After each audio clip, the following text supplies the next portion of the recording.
Hello, my name is Andy Tattersall. I'm an information professional and an information specialist at the University of Sheffield in the School of Health and Related Research. This is a presentation about Altmetrics. It's a whistle-stop tour of Altmetrics and various associated tools, and it has been recorded to coincide with the launch of a book I've edited on the topic of Altmetrics for Facet Publishing, which also features chapters by Andrew Booth, Claire Beecroft, William Gunn, Ewan Adey and Ben Showers. The book has 12 chapters and takes readers through the journey of how Altmetrics came about, how they work, the many tools involved, how librarians and information professionals can actually employ these tools and encourage others to use them. Open peer review is also covered in the book, as well as mobile apps. So the book will be out in June 2016.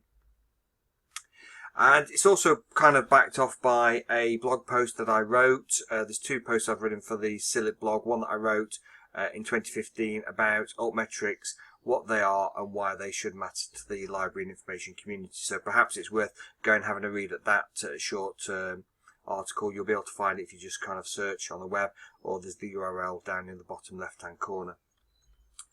So we know that research and the ref is changing. How we disseminate research is particularly changing via such as social media and a social web, and how we try and capture this scholarly communication as part of potential research assessment, and how we find out about the impact of research can be aided by such as Altmetrics, and I'll explain what they are.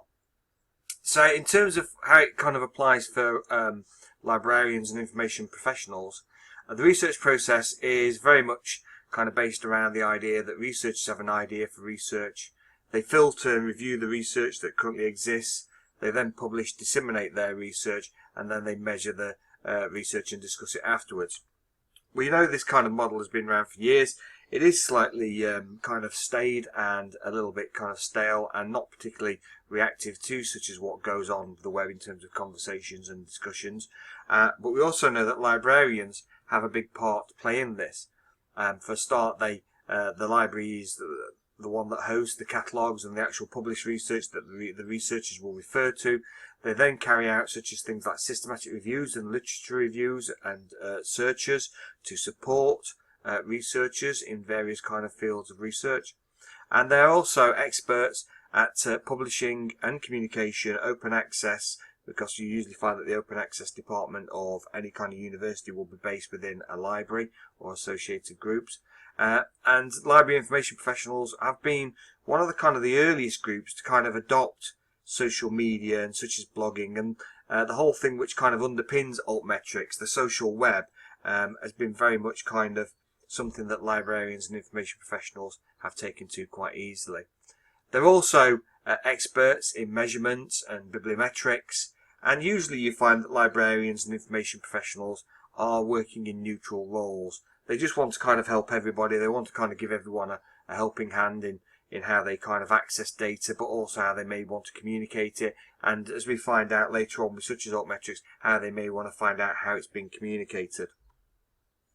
So the development of Altmetrics, really the Altmetrics, when it first appeared in 2010, after a kind of a hack day, there was a tweet by Jason Priem from Impact Story referring to the term Altmetrics, and since then it's kind of become a little bit of a Chinese whispers that people have their own very much an idea of what Altmetrics are, in the same way that they may have their own idea of what impact is and how that can be measured.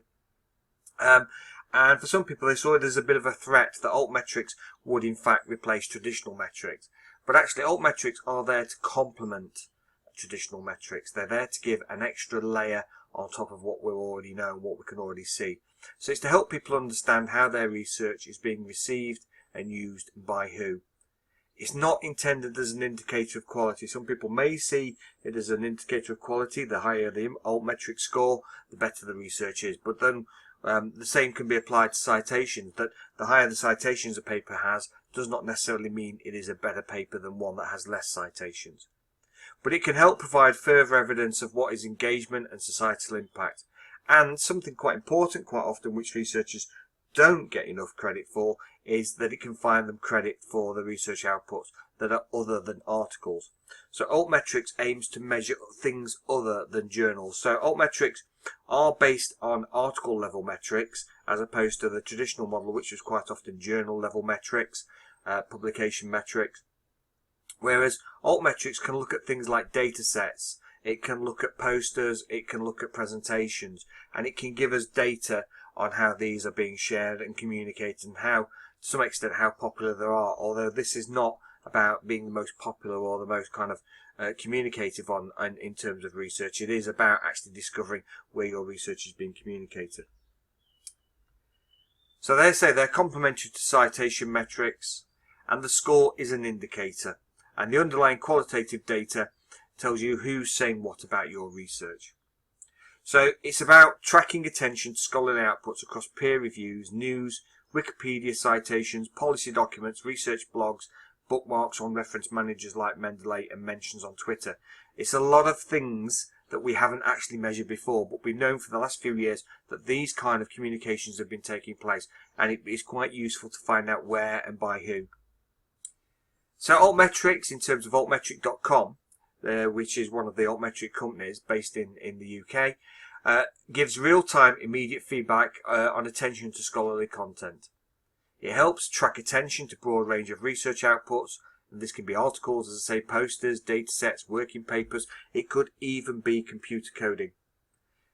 It also shows non-academic engagement and also practitioners, general public, interested parties, communicators. This could be charities, this could be private researchers, it could be public and private companies.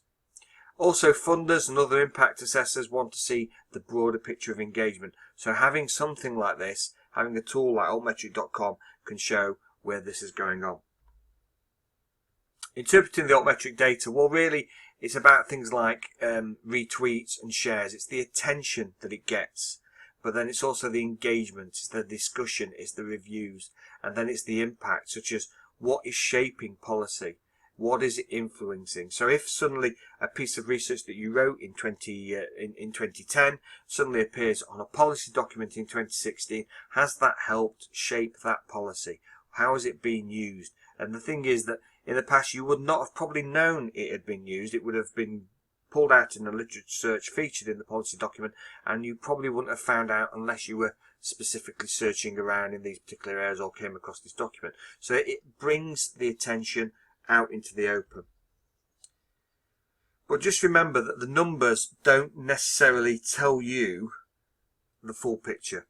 So a great Altmetric score, and we can see the score on the Altmetric donut here on the right, doesn't necessarily tell you everything. It doesn't tell you necessarily whether it is a good piece of research. It tells you that one that is being communicated. And this is where detractors may come in and start to criticise Altmetrics. But the problem by ignoring such as Altmetrics or alternative indicators is that we communicate our research but don't know where it's going.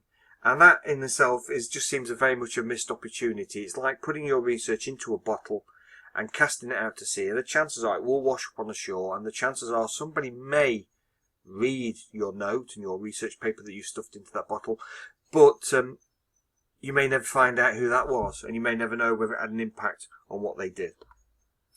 So Altmetrics are part of a broader conversation. They're there to kind of aid traditional bibliometrics, such as funding awards, clinical guidelines, awards and professional recognition, government debates, changes curriculum, patents, public speaking events. It's just something else that's going on in the bigger picture.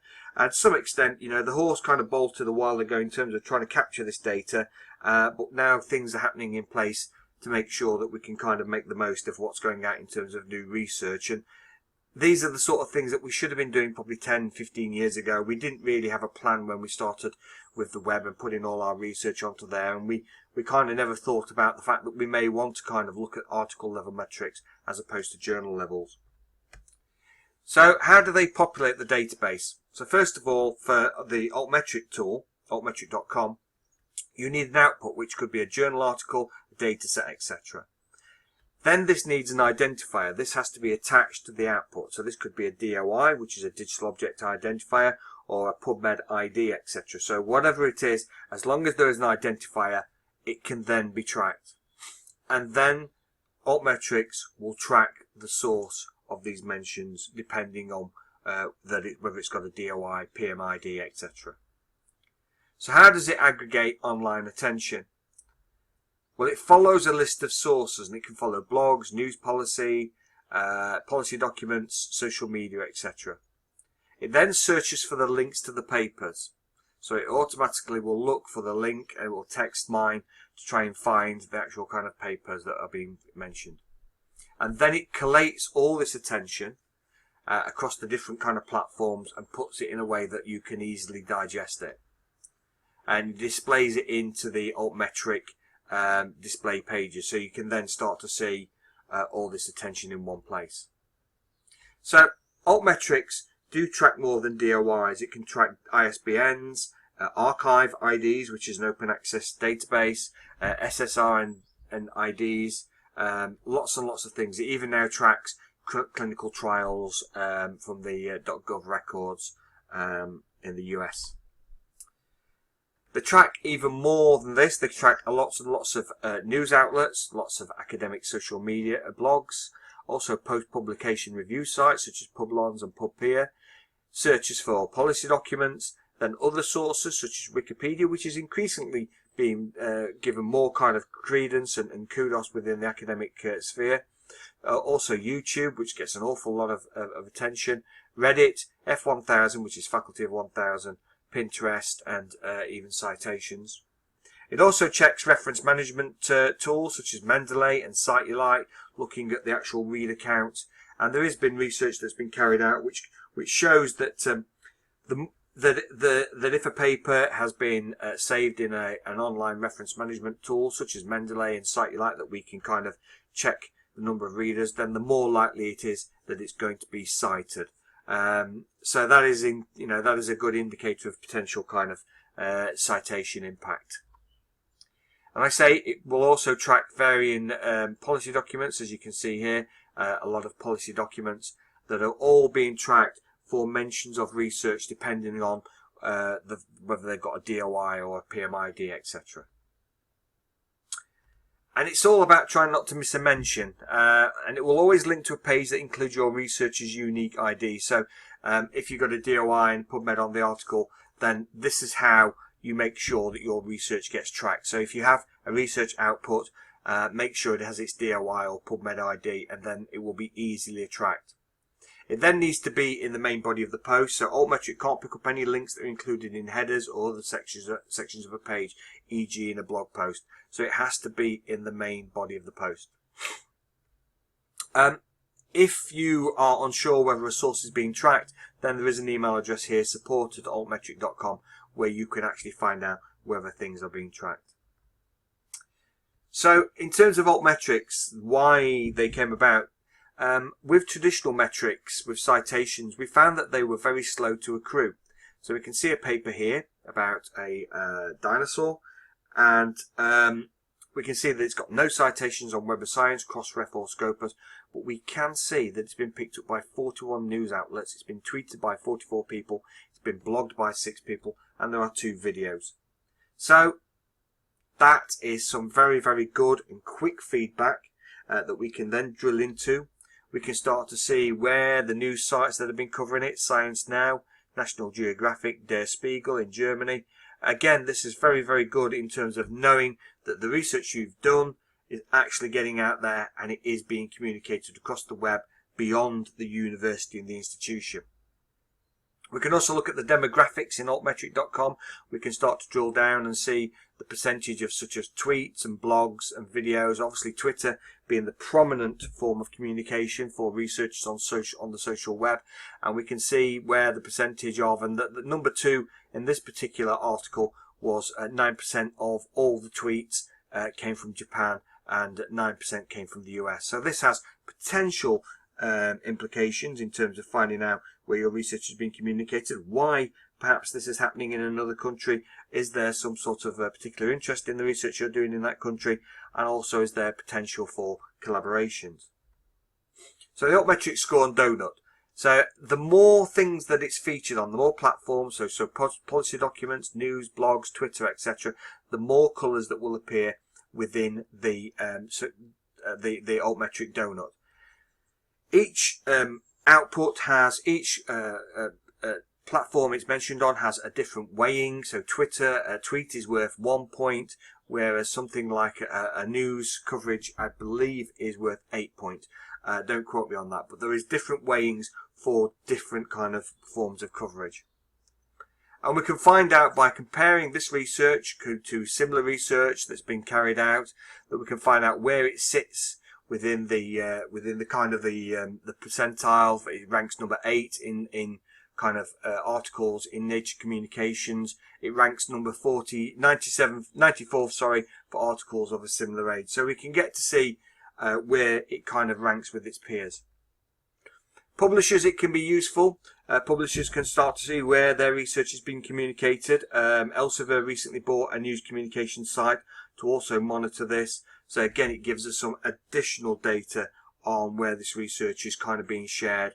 And for publishers, this becomes particularly useful. The downside is that publishers may start to make decisions, and they've always done this anyway on terms of picking hot topics, but they may still even strategize even more with regards to picking things that are likely to get lots of social media coverage as opposed to those that don't, which is quite a sad kind of a bit of a concern. But the sort of in this day and age, metrics are being used sometimes in ways that perhaps we may not feel so happy about. Funders also get to find out where their research has been communicated again, and again, potentially the downside of this is that they may need to start to choose where what research they want to fund based on how it is communicated and how popular it is. And this is one of the detractions of such as Altmetrics, that people may see it as a communications competition, that the best research, the best communicators come out on top. And unfortunately, that will be, true to some extent. But I feel that the actual kind of the benefits of Altmetrics and being able to kind of see and communicate our research and find out where it's gone outweigh these concerns. It's the sort of thing that we just cannot ignore anymore.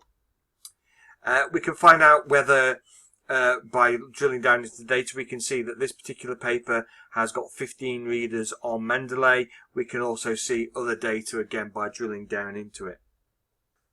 Also, for librarians of particular use, there is a free Altmetric Explorer account. So you can search for data on any article from any publisher, and then you can share it with researchers and admins. So again, it's some way to kind of perhaps prompt and promote and show them where their research has been communicated, and kind of show them that it is or isn't being communicated at least. This is data from the University of Sheffield. We can see here the actual mentions in the last couple of years. From the University of Sheffield, we've received just over 125,000 mentions, of which 100,000 were Twitter, but there was over 6,000 news mentions and also over 4,000 blog posts. There was 500 policy documents that have cited our research, and even 105 Weibo mentions, so we know that our research is being shared on Chinese social media platforms. Wikipedia just accounts for just under 3,000 of these mentions, which will invariably be citations to our research in Wikipedia entries. And given the importance of Wikipedia and how high it ranks within Google results, then that is a very good indicator of our attention again and our research. We can actually look by authors. So this is my Altmetric data, which won't be huge, but I do have a little bit of Altmetric data which I can again drill into. It is mostly tweets, and we can see which is the most popular of the few papers that I've written. I can also look at a real-time mention of coverage from SHA, so I can actually save in the top right-hand corner. I can save that workspace so I can get it, that I can get regular updates on any new coverage for my department. And we can see that this recording was done on the 9th of May. We can see on the 7th of May that there was some tweets regarding research that we had recently published. So that was the most recent kind of coverage. We can filter down into the data. We can decide whether we want to look at things that have been mentioned in the last few days. We can look in the last few months. We can decide whether we want to pick journals. We can look at specific identifiers. We can even look at a specific ORCID ID. And there are far more other ways that we can drill down into this data. So in terms of creating reports, we can save search filters, we can set up automated email alerts, we can export this data into Excel or reports on individual articles. We can even have an API output for those who can do things with APIs, and we can also set up direct links into other systems. So Altmetric data can appear within your university library catalogue if you have the technology to do that. So we can see publications in there and we can see their Altmetric data. So in terms of use for librarians, it can allow them to make more informed decisions over subscriptions. Although we must avoid being populist and picking the most popular publications. It doesn't always work that way. It can help point researchers to where their research is being shared or when it is being ignored. And it is an opportunity for all the online research conversations to view the online research conversations from your own institution. And it's a bigger picture around open access and open and research data management. It is just part of something else that is happening in research right now that is opening up research and opening up the conversations around research. So for researchers, they can get a bookmarklet that they can put into their web browser, into Chrome and Firefox, and that will allow them to go to such as these sites, the BMJ, Nature, etc. Click the little bookmarklet and it will bring up the Altmetric data so they can see that instantly. And here, quite interestingly, is that we can see this tweet by Matt Shirley, who said, "Wiley's Altmetric launch demonstrates the low impact of my Wiley article. At least I know." And that is indeed a very, very useful piece of information. To get a very low impact, a very low Altmetric score, of 0, perhaps shows that maybe you should communicate that research, and perhaps there is an audience out there that would be interested in your research.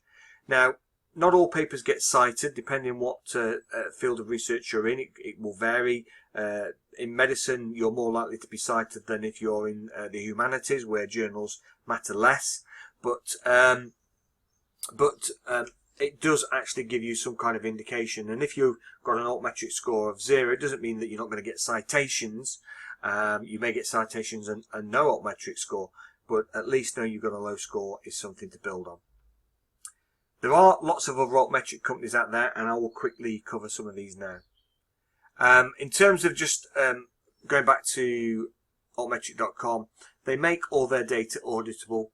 They don't show things like Facebook likes. It is too kind of quick and simple. They will actually monitor things like Facebook shares, and they do have systems in place to try and flag up suspect activity.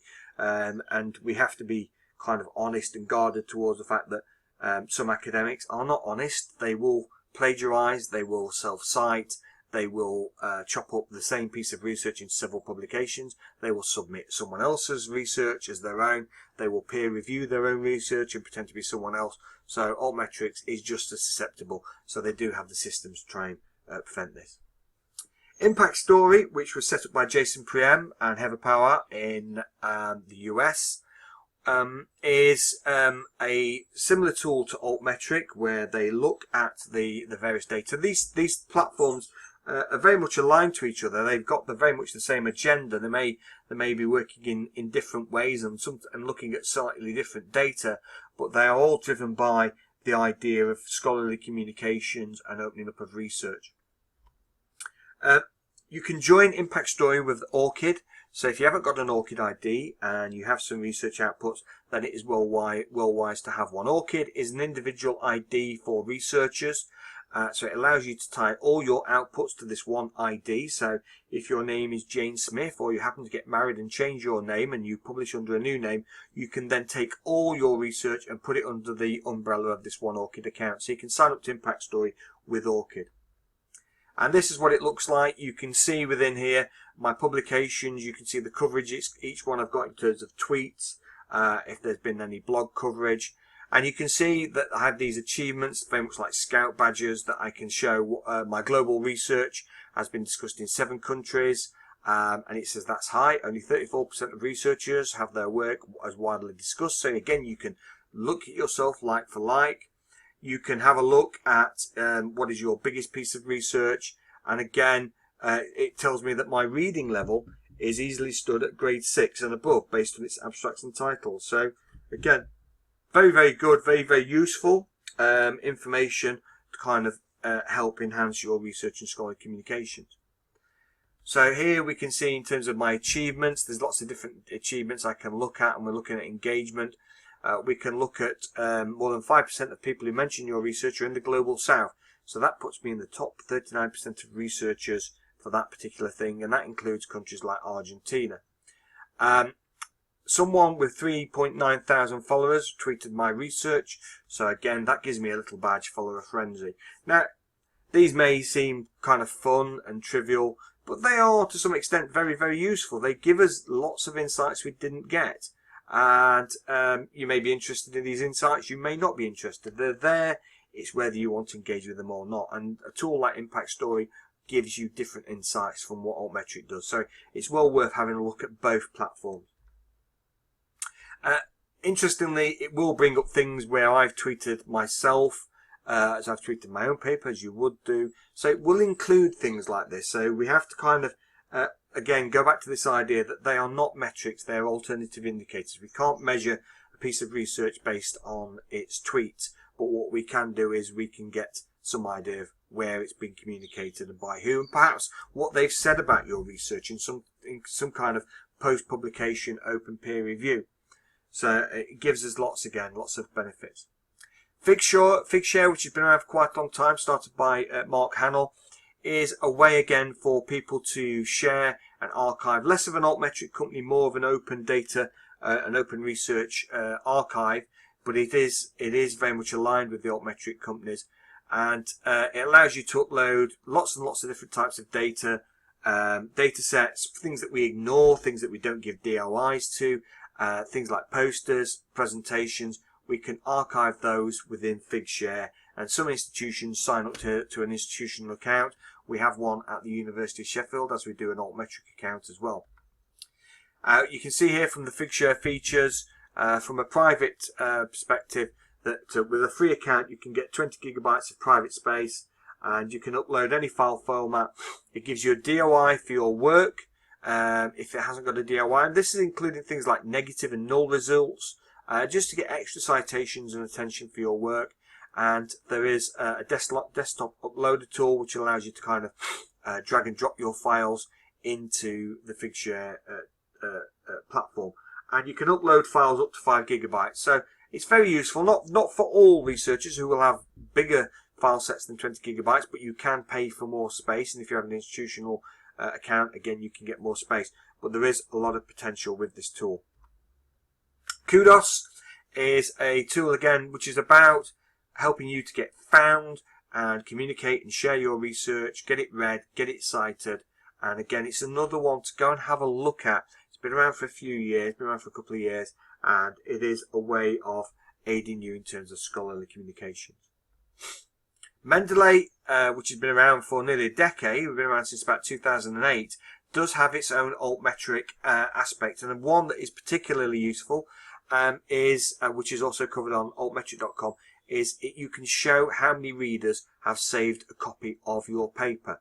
And again, research has shown that saving your research into such as a tool like SciteUlite or Mendeley does mean there is possibly more inclination for that paper to be cited. So it is a kind of a precursor to citations, in the same way that making your research open and open access is more likely to get it cited. Sharing your research on Twitter, and as long as it's open, again, means there's more likely to get attention and then potentially citations.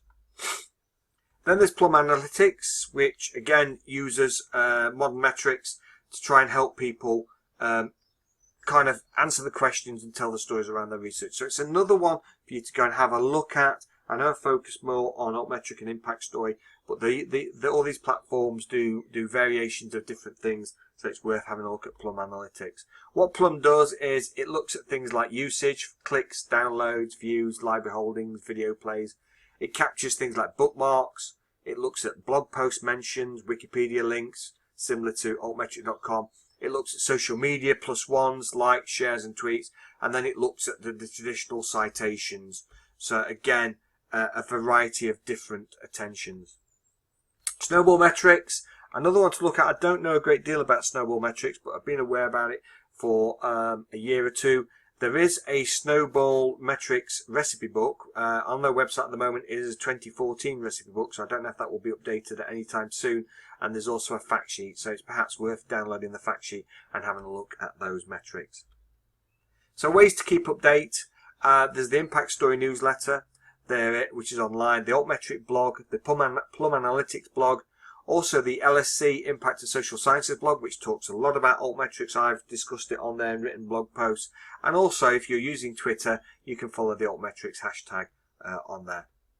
So this is the book which I've written. I say there are, I believe, if I recall, 12 chapters, which take us from the point of social media to how we got to an Altmetrics. And it's part practitioner's book, part theoretical, part to try and help you engage with Altmetrics and try and get researchers to engage and understand them, and also to get them to use these new technologies in a way which is hopefully not too disruptive.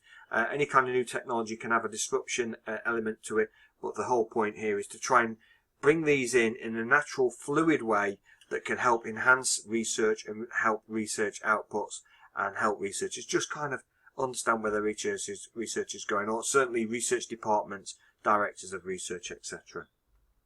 So thank you for listening. There's my contact details. Feel free to contact me if you wish. And the slides number 7 to 28 were kindly shared by Natalia from altmetric.com and also Cat Chime. So I thought it was just as well to use their slides, and I cleared it with them, so it's all perfectly safe. It made sense to use theirs, seeing as I was focusing on that platform more than any other. So thanks a lot for listening. Goodbye.